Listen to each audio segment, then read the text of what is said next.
على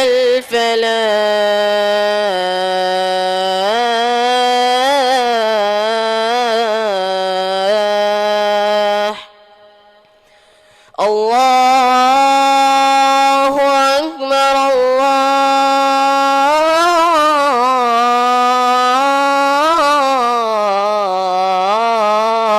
الله أكبر لا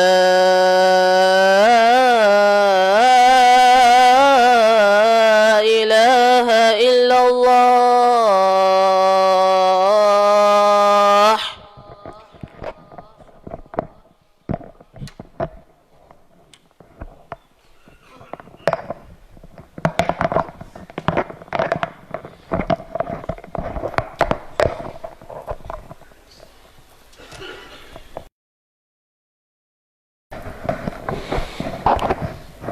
الحمد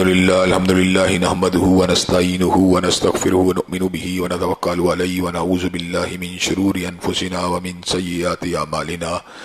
من يهده الله فلا مضل له ومن يضلل فلا هادي له واشهد ان لا اله الا الله واشهد ان محمدا عبده ورسوله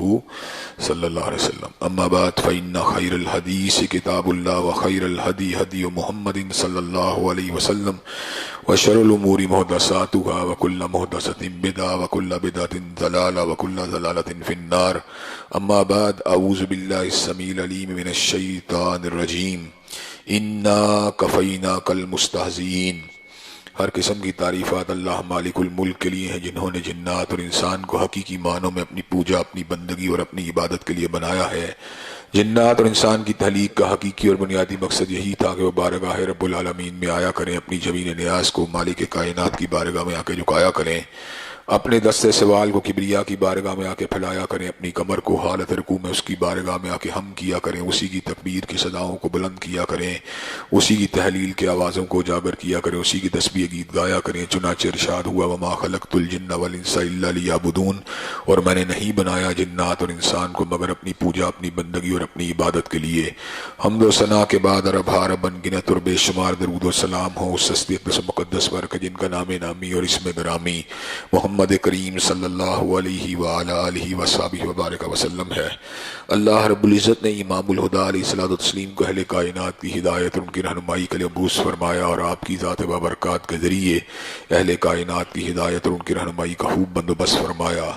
اللہ رب العزت نے امام الہدیٰ علیہ الصلوۃ والتسلیم کی سیرت طیبہ میں طرح طرح کی خصوصیات کو ودیت فرما دیا تھا، اور گوناگوں قسم کی صفات کو آپ کی ذات اقدس و مقدس کا حصہ بنا دیا تھا. اور ان تمام باتوں سے بڑھ کر یہ کہ میرے آقا کی زندگی میں کوئی صبح ایسی نہیں آئی، کوئی شام اور کوئی رات ایسی نہیں آئی، دکھوں کی کوئی گھڑی اور خوشیوں کا لمحہ ایسا نہیں آیا جب مالک کائنات نے اپنی تائید کو، اپنی نصرت کو اور اپنی حمایت کو آپ کے شامل حال نہ فرمایا ہو. اور ان تمام باتوں سے بڑھ کر یہ کہ رشک رب نے اپنی آخری کتاب حمید سید العرب والعجم امام المتقین والابرار حضرت اشرف الانبیاء والمرسلین حضرت خاتم النبیین جناب محمد کریم صلی اللہ علیہ وسلم کے قلب اطہر پر نازل فرما دی تھی. اسی کتاب حمید کے ایک انتہائی اہم عنوان کے حوالے سے اپنی چند گزارشات کو آپ حضرات کی گوش گزار کرنے کے لیے آج میں آپ کے پاس حاضر ہوا ہوں. شیطانی اثرات اور جادو کے شدید اثر کی وجہ سے آج میں آپ کے پاس حاضر ہونے کے حوالے سے تردد کا شکار تھا، اور میرے ذہن کے اندر آج کے جمعے کے حوالے سے 50-50 چانس ہو چکا تھا، لیکن اس کے باوجود میں آپ کی خدمت میں حاضر ہوا ہوں. یہ انتہائی شدید قسم کے اثرات جو ہیں جن کے اندر نسیان وغیرہ دوسری چیزیں شامل ہیں، آپ دعا کریں اللہ تبارک و تعالی شریروں کی شرارت سے، حاسدوں کے حسد سے، جادوگروں کے جادو سے، شیطان لعین کے شرور و فتن سے، حاسدوں کے حسد سے محفوظ و مامون فرمائے. حضرات گرامی قدر، آج آپ کے سامنے حاضری کا بنیادی مقصد یہ تھا کہ اللہ تبارک و تعالی نے جو خالق کل شیء ہیں اور مالک کل شیء ہیں، جنہوں نے انسانوں کو، جنات کو اور تمام چیزوں کو پیدا کیا، ذلقول کو بھی پیدا کیا، غیر ناطق مخلوقات کو بھی پیدا کیا، حیوانات کو پیدا کیا، شجر و حجر کو پیدا کیا، ہر چیز کو پیدا کیا، انہوں نے ان تمام مخلوقات میں سے انسانوں کو بہت زیادہ فوقیت اور فضیلت عطا کی ہے. انسان اور جنات دو ایسی مخلوقات ہیں جن کے اندر اللہ تبارک و تعالیٰ نے قوت عقل کو اور قوت ارادہ کو ودیت فرمایا ہے. ان کے اندر نطق موجود ہے، قوت گویائی موجود ہے، اور یہ فیصلہ کرنے کی صلاحیت رکھتی ہیں. لیکن اللہ تبارک و تعالیٰ نے ان دونوں ذلقول مخلوقات میں سے بھی حضرت انسان کو جو فضیلت عطا فرمائی ہے وہ جنات کو حاصل نہیں ہوئی. جنات کی انسانوں کے ساتھ اللہ تبارک و تعالیٰ نے ان کے مقابلے کمتری اور انسانوں کی برتری کو سیدنا آدم علیہ السلام کے واقعے کے اندر بڑی خوبصورتی کے ساتھ بیان فرما دیا ہے کہ اللہ تبارک و تعالیٰ نے حضرت آدم علیہ السلام کو صفت علم سے متصف فرما دیا، اور اس کے بعد جمیع مخلوقات کو، جس میں ملائکہ اور تمام دیگر جو تھے بڑے بڑے اللہ تبارک و تعالیٰ کے رسول جو فرشتوں میں سے تھے وہ بھی شامل تھے، ان کو ان کے سامنے جھکنے کا حکم دیا۔ ان میں ایک عزازیل نامی جن بھی شامل تھا جو اپنی کثرت ریاضت کی وجہ سے فرشتوں کا ہم نشیں بن چکا تھا، اس کے اندر نفس امارہ موجود تھا۔ اس نے اس موقع پہ یہ بات کہی، انا خیر منہ خلقتنی من نار وخلقتہ من طین، میں اس سے بہتر ہوں انسان سے، اس لیے کہ اللہ تبارک و تعالیٰ تو نے انسان کو مٹی سے پیدا کیا اور مٹی نیچے گرتی ہے، جبکہ تو نے مجھے آگ سے پیدا کیا اور آگ کا شعلہ اوپر جاتا ہے۔ چنانچہ میں حضرت انسان کی فضیلت اور اس کی فوقیت کو قبول کرنے کے پر آمادہ و تیار نہیں ہو سکتا۔ اللہ تبارک و تعالیٰ نے اس کو اپنے امر کے ٹالنے کی وجہ سے راندہ درگاہ بنا دیا۔ اللہ تبارک و تعالیٰ نے انسانوں کو جو فضیلت عطا کی ہے اس کے اصل سبب جو ہے وہ اعمال صالحہ، عقیدہ توحید، ایمان ہے۔ اگر یہ چیزیں نہ ہوں تو اللہ تبارک و تعالیٰ اس امر کا اعلان فرماتے ہیں، اولئک کالانعام بل ھم اضل، یہ چوپایوں کی مانند ہیں بلکہ ان سے بھی زیادہ بدتر ہیں۔ حضرات گرامی قدر، جو انسان اپنے مقصد کو پا لیتے ہیں، یعنی اللہ تبارک و تعالیٰ کی بندگی کو اور اس کے سامنے جھکنے والے معاملات کو اپنی زندگی میں لاگو کر لیتے ہیں، اللہ تبارک و تعالیٰ ان کے درجات کو بہت زیادہ بلند فرما دیتا ہے۔ اللہ تبارک و تعالیٰ ان لوگوں کو جو اللہ تبارک و تعالیٰ کے سامنے جھکنے والے اور حضرت رسول اللہ صلی اللہ علیہ وسلم کے فرامین مبارک اور مطہرہ کو تسلیم کرنے والے ہیں، اللہ تبارک و تعالیٰ نے ان کو 4 حصوں میں تقسیم کیا ہے۔ صلحاء وہ ہیں جو اپنی زبان سے اللہ تبارک و تعالیٰ کی حمد، اس کی تقدیس، اس کی ثناخوانیوں کو بیان کرتے رہتے ہیں۔ صلحاء اپنی زبان سے اللہ تبارک و تعالیٰ کی شہادت دینے والے، اس کی کبریائی کی، اس کی توحید کی شہادت دینے والے، اور حضرات گرامی قدر اللہ تبارک و تعالیٰ نے ان کو یہ مقام عطا کیا ہے کہ صلحاء انشاءاللہ اللہ تبارک و تعالیٰ کے فضل و کرم سے اس کی رضا کے حقدار بن جاتے ہیں، جنت جو ہے ان کا مسکن اور مقام بن جائے گا۔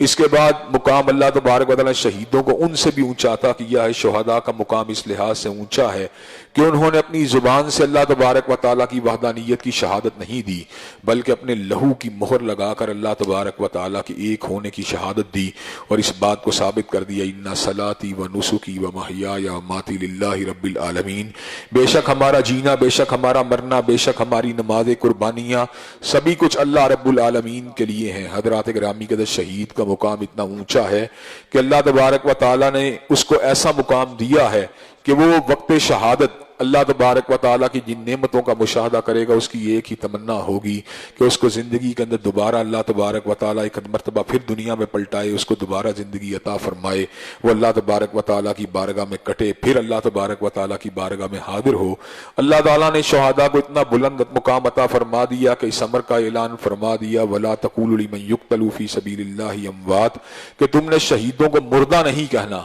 بلکہ یہ اللہ تبارک و تعالیٰ کی بارگاہ میں عالم برزخ میں زندہ ہیں، اور اللہ تبارک و تعالیٰ ان سے راضی ہیں۔ اللہ تبارک و تعالیٰ ان کو رزق دیتے ہیں، اور یہ رزق جو ان کو ملتا ہے اللہ تبارک و تعالیٰ کے فضل و کرم سے، اللہ تبارک و تعالیٰ قیامت کی دیواروں تک عالم برزخ میں صلحاء کے مقابلے میں شہداء کو ایسی حیات دیں گے کہ صلحاء تو اپنی قبروں میں سو جائیں گے، لیکن شہید جو ہیں عالم برزخ کے اندر پرندوں کے قالب میں اللہ تبارک و تعالیٰ ان کو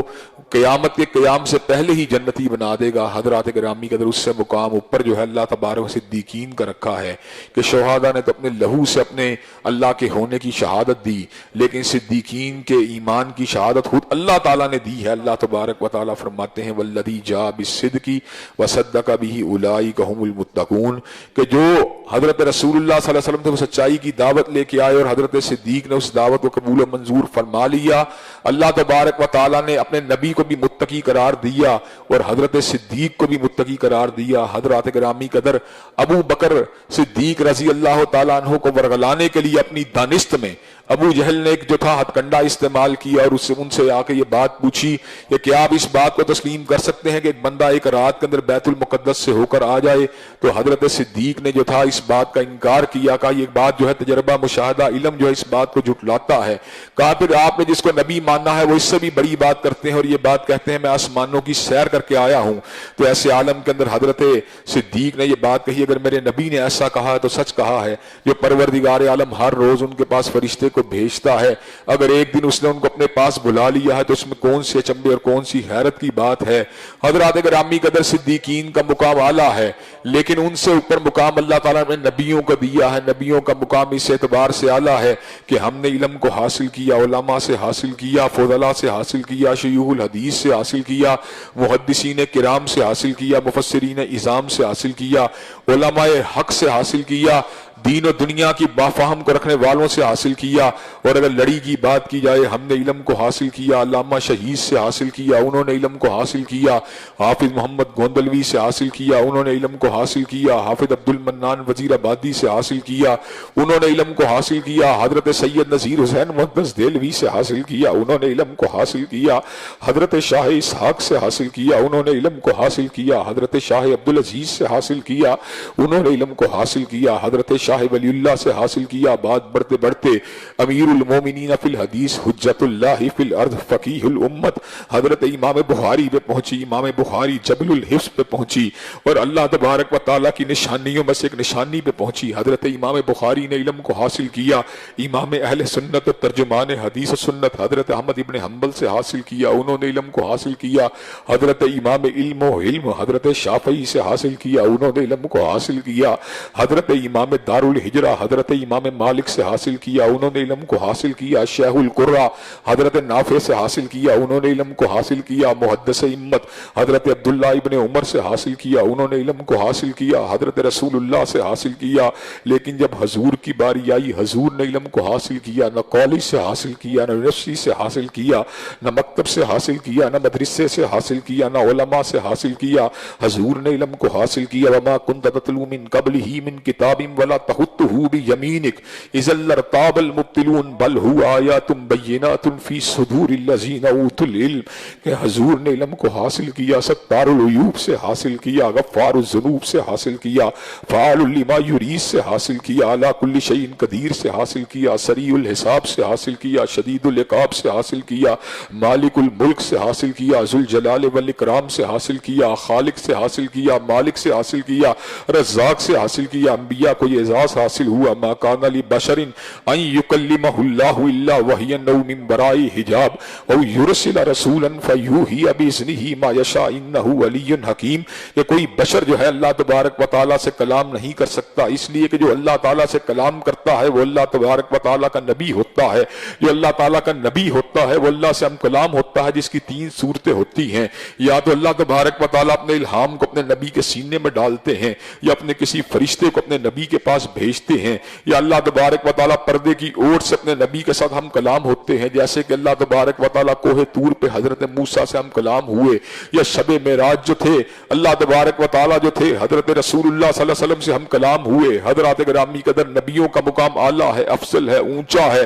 اور ان کا اتنا اونچا اتنا رفیع مقام ہے کہ کائنات کے اندر کوئی ہستی ان کے مقام و مرتبہ اور منصب اور جلالت کا مقابلہ نہیں کر سکتی. لیکن حضرات گرامی قدر سارے انبیاء کا مقام ایک جیسا نہیں ہے، بلکہ اولو العزم رسول اللہ کا مقام، رسولوں کا مقام جو صاحب شریعت ہیں وہ انبیاء کے مقابلے میں اعلیٰ ہے. 310 313 یا 315 کی تعداد میں اللہ تعالیٰ نے رسول اللہ کا مبعوث فرما دیا. ان رسول اللہ کے اندر سے جو اولو العزم رسول ہے، 5 اولو العزم رسول جنہوں نے صبح کی جو ہے ٹھنڈک کو نہیں دیکھا، دوپہر کی حدت کو نہیں دیکھا، شاموں کے ڈوبنے کو نہیں دیکھا، اترتے ہوئے سورج کو نہیں دیکھا، جون کی چلچلاتی ہوئی دوپہروں کو نہیں دیکھا، دسمبر کی ٹھٹرتی ہوئی سردیوں کو نہیں دیکھا. انہوں نے دیکھا اللہ کی رضا کو دیکھا، اللہ تبارک و تعالیٰ کے فضل کو دیکھا. اللہ تبارک و تعالیٰ نے ان کو اولو العزم کے مقام پہ فائز فرما دیا، اولو العزم کے خطاب سے متصف فرما دیا. 5 اولو العزم رسول ہیں، حضرت نوح، حضرت ابراہیم، حضرت موسیٰ، حضرت عیسیٰ اور حضرت رسول اللہ. حضرت نوح علیہ السلام 950 برس تک اللہ کی توحید کی دعوت دیتے رہے.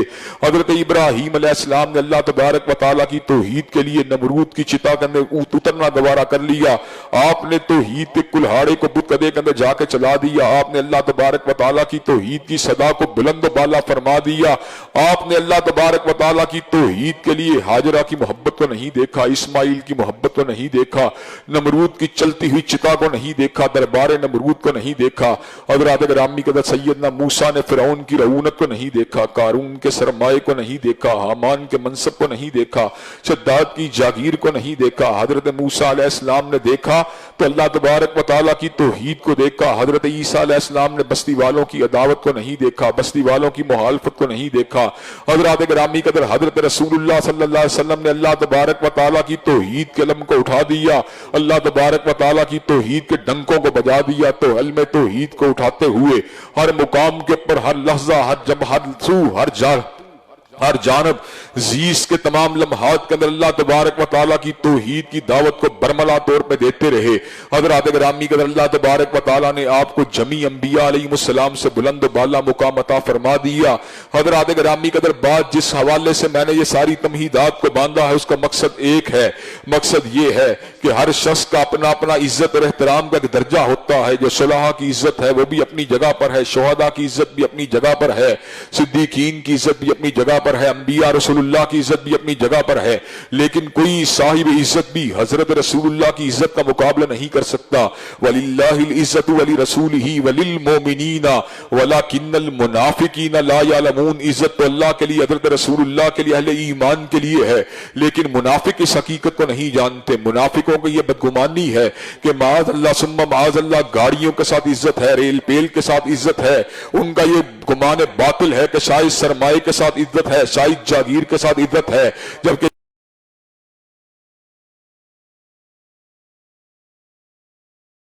اللہ تبارک و تعالیٰ نے مقرر فرما دی ہے۔ حضرات گرامی قدر جتنا جو صاحب عزت ہوتا ہے اس کی عزت اور اس کے احترام کے تقاضے بھی اتنے ہی شدید ہوتے ہیں۔ حضرات گرامی قدر دنیا بھر کے اندر انسانوں کی عزت کو بچانے کے لیے تمام عقل انسانی کی اجتماعیت نے اس بات کا فیصلہ کیا کہ جو انسانوں کو ڈی فیم کرنے کی کوشش کرے گا اس کے پر حد کے عزت کے قانون کو نافذ کر دیا جائے گا، قانون کو لاگو کر دیا جائے گا۔ حضرات گرامی قدر اس بات کا ڈیسیژن لیا گیا جو اداروں کی حرمت پہ حملہ کرے گا ان کو توہین عدالت کی چکی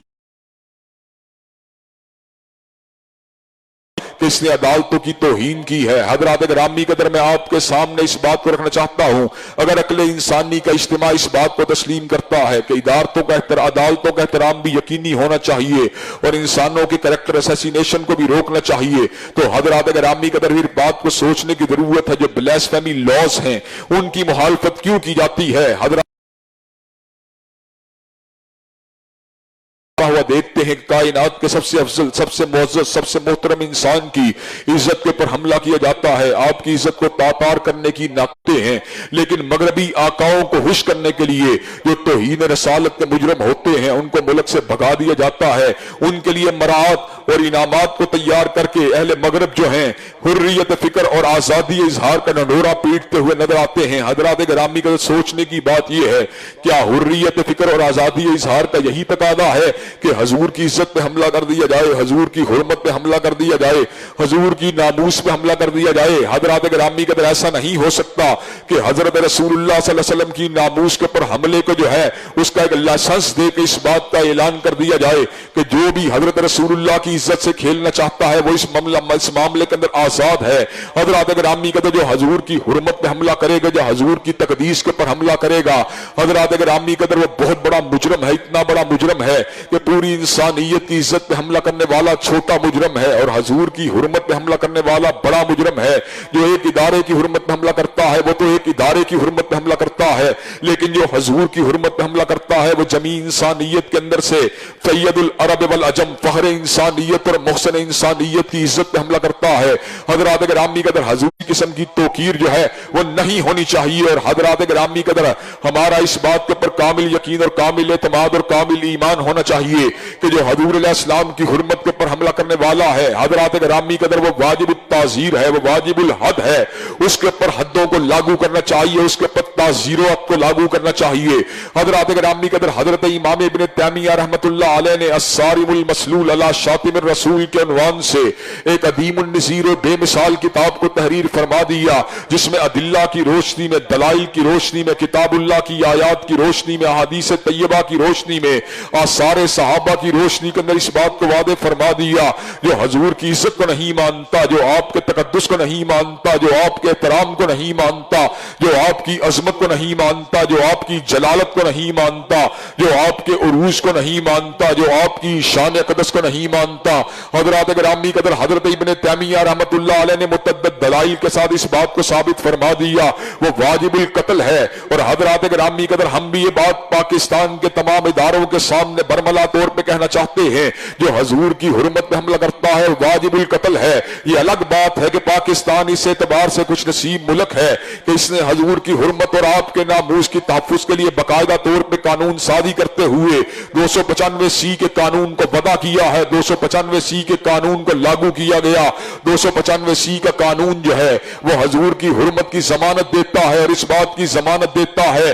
کہ جو حضرت رسول اللہ صلی اللہ علیہ وسلم کی حرمت پہ حملہ کرے گا تعزیرات پاکستان کی روشنی کے اندر اس کو پھانسی کے پھندے پہ لٹکا دیا جائے گا۔ حضرات گرامی قدر ہم اس بات کو سمجھتے ہیں، اور اس بات کے پر ہمارا شرح صدر ہے کہ اس ملک کے اندر کئی مرتبہ ذاتی دشمنی کے لیے جہاں پر دیگر قوانین کو اپنے مقاصد کے لیے استعمال کیا جاتا ہے، کبھی کبھی انتہائی بدتینت لوگ جو ہیں حرمت رسول اللہ صلی اللہ علیہ وسلم کے قوانین کو بھی اپنی ذاتی دشمنی نبھانے کے لیے استعمال کرنے کے پر آمادہ و تیار ہو جاتے ہیں۔ لیکن حضرات گرامی قدر اس کے برعکس ایسی مثالیں بھی موجود ہیں کہ حرمت رسول اللہ صلی اللہ علیہ وسلم پہ حملہ کرنے والے لوگ جو ہیں ان کو سیب پیسے دیا گیا، ان کو بھگایا گیا، ان کے لیے سہولت کاری کے کردار کو ادا کیا گیا۔ حضرات گرامی قدر اس باریک سے جو معاملہ ہے، جس کے اندر جو انتہائی پلسرات کی مانند باریک اور تلوار کی دھار سے زیادہ تیز حساس ترین مسئلہ ہے، حضرات گرامی قدر اس مسئلے کے حل کے لیے کیا ہونا چاہیے، اس مسئلے کے حل کے لیے کیا لائحہ عمل تیار ہونا چاہیے، اس مسئلے کے حل کے لیے کیا سد باب کی صورتیں ہونی چاہیے۔ حضرات گرامی قدر میں آپ کے سامنے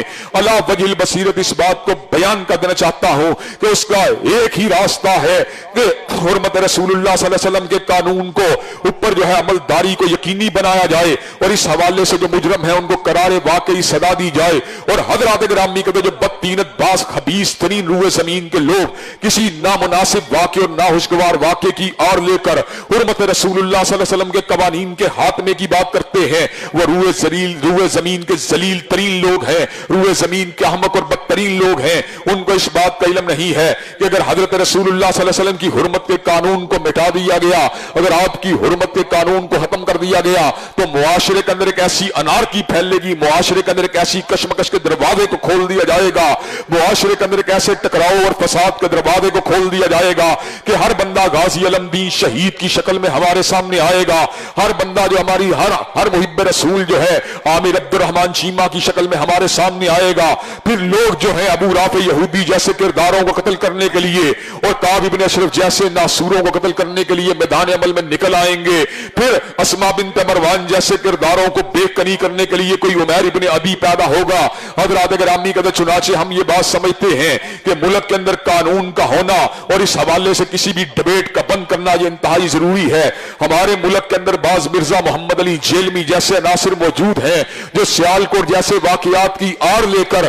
نعوذ باللہ من ذالک ثم نعوذ باللہ من ذالک ثم نعوذ باللہ من ذالک حرمت رسول اللہ صلی اللہ علیہ وسلم کے قوانین کے انہدام کی بات کرتے ہیں، اور مرزا جیلمی اپنی اوقات میں رہے، تیری حقیقت کیا ہے، تیری حیثیت کیا ہے، اور تو حضور علیہ السلام کی حرمت کے بارے میں اگر لب کشائی کرے گا تو اللہ تبارک و تعالیٰ کے فضل و کرم سے پورے ملک کے مراکز کے اندر سے، پورے ملک کی مساجد کے اندر سے تیرے خلاف جو ہے آواز پوری قوت اور پوری شدت اور حدت کے ساتھ اس کو بلند کر دیا جائے گا۔ حضرات گرامی قدر ہم اس بات کا مطالبہ کرنا چاہتے ہیں کہ اس ملک کے اندر ہمیں ایشورنس دی جائے، اس ملک کے اندر اس بات کو یقینی بنایا جائے کہ جو حضور علیہ السلام کی حرمت کے اوپر حملہ کرنے والا ہے اس کے اوپر 295C کا قانون پوری سپرٹ کے مطابق ایویڈنس کے ساتھ اس کو لاگو کر دیا جائے گا۔ اور حضرات گرامی قدر اس حوالے سے اس بات کو بھی یقینی بنایا جائے کہ ملک کے اندر مغربی مراد کو حاصل کرنے کے لیے، مغربی فنڈنگ کو حاصل کرنے کے لیے، مغربی پاؤنڈوں کو حاصل کرنے کے لیے، مغربی ڈالروں کو حاصل کرنے کے لیے حضرت رسول اللہ صلی اللہ علیہ وسلم کی عظمت اور آپ کی حرمت کے اوپر کسی قسم کا سمجھوتا نہیں کیا جائے گا۔ حضرات گرامی قدر اس کا ایک ہی راستہ ہے، اس کا راستہ یہ ہے کہ 295C کا قانون قانون جو ہے وہ پاکستان کی ایک نظریاتی جہت کا پتہ دیتا ہے، پاکستان کی نظریاتی سمت کا پتہ دیتا ہے۔ حضرات گرامی قدر، اللہ تبارک و تعالیٰ کے فضل و کرم سے ہم وہ لوگ نہیں جو انارکی کے حامی ہوں، ہم وہ لوگ نہیں جو ایکسٹرا جوڈیشل کلنگ کے حامی ہوں، ہم وہ لوگ نہیں ہیں جو معاشرے کے اندر قتل و غارت گری کی نکابت کرنے والے ہوں، ہم وہ لوگ ہیں جو ہر موقع کے اوپر قانون کی عملداری کی بات کرتے ہیں، اور ہم اس بات کا اعلان کرتے ہیں کہ اس ملک کے اندر جو بھی ہونا چاہیے قانون کے دائرے میں رہ کے ہونا چاہیے۔ لیکن حضرات گرامی کا ہم اس بات کا بھی اعلان کرنا چاہتے ہیں کہ حضرت رسول اللہ صلی اللہ علیہ وسلم کی حرمت کے اوپر کسی قسم کا سمجھوتا نہیں کیا جا سکتا، آپ کی حرمت کے بارے میں بننے والے قانون کے اوپر کسی قسم کی ڈیبیٹ نہیں ہو سکتی، اس کے حوالے سے کسی قسم کی نظر ثانی کی رائے کو قبول نہیں کیا جا سکتا، اس کے حوالے سے کوئی ریویو والی باتوں کو قبول نہیں کیا جا سکتا۔ انشاءاللہ جب تک ہم زندہ ہیں حرمت رسول اللہ صلی اللہ علیہ وسلم اور عظمت رسالت کے ڈنکے بجاتے رہیں گے اور حضرت رسول اللہ صلی اللہ علیہ وسلم کی حرمت کا علم لہراتے رہیں گے۔ حضرات گرامی قدر، کیا آپ یہ کام کرنے کے لیے تیار ہیں؟ انشاءاللہ اللہ تبارک و تعالیٰ کے فضل و کرم سے حرمت رسول اللہ کا قانون بھی باقی رہے گا، اور انشاءاللہ اس کے اوپر جو ہے صحیح معنوں میں اس کی عملداری کے لیے بھی اپنے کردار کو ادا کیا جائے گا۔ وآخر دعوانا الحمدللہ رب العالمین۔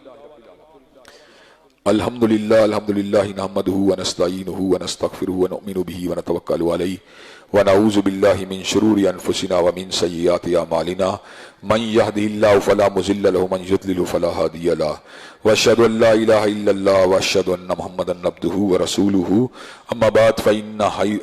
فإن خیر الحدیث کتاب اللہ وخیر الہدی ہدی محمد صلی اللہ علیہ وسلم وشر الامور محدثاتها وکل محدثۃ بدعہ وکل بدعۃ ضلالہ وکل ضلالۃ فی النار۔ حضرات گرامی قدر، کائنات میں اللہ تعالیٰ نے انسانوں کو فضیلت دی ہے، لیکن انسانوں میں سے صلح اعلیٰ ہیں، ان سے اعلیٰ شہداء ہیں، ان سے اعلیٰ صدیقین ہیں، اور ان سے اعلیٰ جو ہے انبیاء ہے۔ انبیاء رسول اللہ میں سب سے اعلیٰ حضرت رسول اللہ صلی اللہ علیہ وسلم کی ذات اقدس ہے۔ حضرت رسول اللہ صلی اللہ علیہ وسلم کی ذات اقدس کی حرمت کا تقاضا یہ ہے کہ جو آپ کی حرمت پہ حملہ کرے اس کے اوپر تعزیرات اور حدوں کو لاگو کرنا چاہیے۔ صارم المسلول علی شاتم الرسول میں حضرت حافظ ابن تیمیہ رحمۃ اللہ علیہ نے ادلہ اور دلائل کی روشنی میں کتاب اللہ کی آیات اور احادیث طیبہ کی روشنی میں اور آثار صحابہ کی روشنی میں اس بات کو واضح فرما دیا جو حضور کا شاتم ہے وہ واجب القتل ہے، اور اس حوالے سے کسی قسم کے سمجھوتے لچک کی کوئی گنجائش موجود نہیں ہے۔ اگر عقل اجتماعی اور عقل انسانی جو ہے ڈیفیمیشن کے قوانین کے پر، کنٹمپٹ آف کورٹ کے قوانین کے پر یقین رکھتی ہے تو ان کو بلاسفیمی لاز کے پر بھی یقین کرنا پڑے گا، اور اس حوالے سے کنسنسس جو ہے اس کو بلڈ کرنا پڑے گا۔ حضرات گرامی قدر، پاکستان کی خوش نصیبی ہے کہ یہاں 295 کا قانون موجود ہے جو حضور علیہ السلام کی حرمت کی ضمانت دیتا ہے، لیکن بد نصیبی کی بات یہ ہے بااثر مجرم جو ہے مغربی طاقتوں کے ایما کے پر کئی مرتبہ بچ نکلنے میں کامیاب ہو جاتے ہیں۔ حضرات گرامی قدر، اسی حوالے سے ایک کمپلیکیٹڈ اور انٹریکیٹڈ نقطہ یہ ہے، کئی مرتبہ اس حوالے سے کمپلیکسٹی کا مظاہرہ کرتے ہوئے، اس حوالے سے کئی مرتبہ اس پیچیدگی کا فائدہ اٹھاتے ہوئے کئی لوگ جو ہیں وہ حرمت رسول اللہ صلی اللہ علیہ وسلم کے قانون کے ریویو کا مطالبہ کرتے ہیں۔ حضرات گرامی قدر، ان کا یہ مطالبہ ہر اعتبار سے باطل ہے، اور اس باطل مطالبے کو کسی بھی اعتبار سے تسلیم کرنے کی اسلام کے اندر کوئی گنجائش موجود نہیں ہے۔ حضرات گرامی قدر، مرزا محمد علی جیلمی جیسے لوگ جو ہیں ان علماء پہ تبرہ کرنا چاہتے ہیں جو 295 کے قانون کی عملداری کی بات کرتے ہیں۔ حضرات گرامی کا جب تک ہم زندہ ہیں انشاءاللہ اس بات کو اس ملک کے اندر کبھی قبول نہیں کیا جائے گا۔ حضرات گرامی کا دوسری بات یہ ہے کہ یہ سحر یا جادو کے جو اثرات جو اس وقت میرے پر مرتب ہیں اس کی وجہ سے میں شدید قسم کی علالت کے اندر کئی مرتبہ مبتلا ہو جاتا ہوں۔ حضرات گرامی کا اللہ تبارک و تعالیٰ کا لاکھ لاکھ شکر ہے کہ ذکر الہی کی برکت کے ساتھ خطبہ درس دروس کے اندر وہ اثرات جو ہیں اللہ تبارک و تعالیٰ ان کو رفع فرما دیتے ہیں، لیکن حضرات گرامی کے اندر وضو کے حوالے سے اور نماز کے حوالے سے میں شدید قسم کے انقباض کا شکار ہوں، اور یہ زندگی کے اندر ایک انتہائی تلخ اور انتہائی تکلیف دہ آزمائش ہے۔ اس کو میں آپ کے سامنے اس وقت اس لیے شیئر کرتا ہوں کہ میں نے ہمیشہ آپ حضرات کے سامنے قال اللہ کی بات کی ہے، قال رسول کی بات کی ہے، اور اللہ تبارک و تعالیٰ کی بارگاہ کے اندر ہمیشہ جھکتے ہوئے اس کی تقدیس کی بات کی ہے، اس کی تسبیح کی بات کی ہے۔ حضرات گرامی قدر، اسی ابتلا کے اندر جو کئی مرتبہ انتہائی شدت اختیار کر جاتی ہے، حضرات گرامی قدر وقت میں اللہ تبارک و تعالیٰ کی رحمتوں ہی کا طلبگار ہوں، فقط اسی کی رحمت کا امیدوار ہوں۔ حضرات گرامی قدر، جس وقت آپ حالت غائب میں مجھ سے دور ہوتے ہیں۔ حضرات گرامی قدر جہاں پر آپ اپنے دیگر عزیز و اقارب کے لیے دعاؤں کو کرتے ہیں وہاں پر آپ کو اپنے اس گناہ گار بھائی کے لیے بھی اس دعا کو کرنا چاہیے کہ اللہ تبارک و تعالیٰ میری خطاؤں کو معاف کرے، میرے گناہوں کو معاف کرے، مجھے شیطان لعین کے شرور و فتن سے محفوظ فرمائے، اپنے نفس کی سیئات سے اور اپنے نفس کی شرارتوں سے مجھے محفوظ فرمائے، اور مجھے اس حوالے سے ثابت قدمی عطا فرمائے کہ جس ابتلا کا مجھے آج سامنا ہے اللہ تبارک و تعالیٰ اس ابتلا کو دور فرمائے، اور حضرات گرامی کا جن حاسدین اور جن شریروں نے یہ کام کیا ہے اللہ تبارک و تعالیٰ ان کا مواخذہ فرمائے اور ہمیں ان کے شرور و فتن سے محفوظ فرمائے۔ میں آج ایک مرتبہ پھر آپ سے معذرت کے ساتھ جو ہے تجدید وضو کی اجازت چاہوں گا۔ اللہ تبارک و تعالیٰ ہم سب کو دین و دنیا کی اعلیٰ ترین کامیابیوں کامرانیوں سے امکنار فرمائے اور دنیا اور آخرت کی ذلت اور رسوائیوں سے محفوظ و مامون فرمائے۔ ان اللہ یامر بالعدل والاحسان وایتاء ذی القربى وینہی عن الفحشاء والمنکر والبغی۔ سبحان ربک رب العزۃ عما یصفون وسلام